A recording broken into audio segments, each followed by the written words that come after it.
Hey everyone, Cassandra here with the Machine Shop. Today I wanted to talk a little bit about the difference in cutting forces between a drill and an end mill. So when we are cutting with a drill, the forces are through the center of the drill and the bottom of the drill is cutting.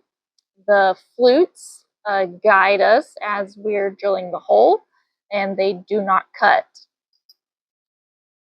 Now an end mill, when we're cutting with an end mill, we're cutting out here on the side of the end mill, so the forces are radially, and end mills tend to pull as they're cutting due to those forces.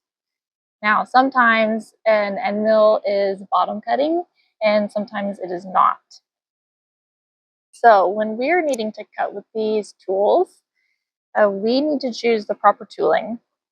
A drill we would put into a drill chuck, and that's great, that's perfect. You could also put it in a collet if you needed to. Sometimes we use that for more accuracy. Now an end mill, on the other hand, because the forces are radially and out here on the edge of the end mill and not through the center, if we were to put this in our drill chuck, it would actually damage the chuck and the jaws, and that's not something that we want to do.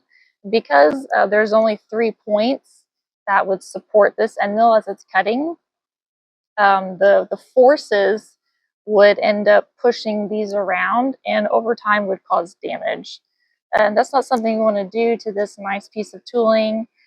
We need to take care of it to ensure its accuracy.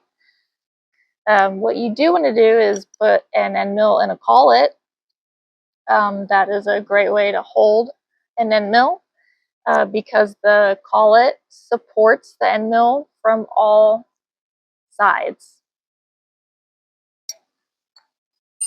So I hope you learned a little bit about the cutting tools that we use, drills and end mills, and the right ways to hold these.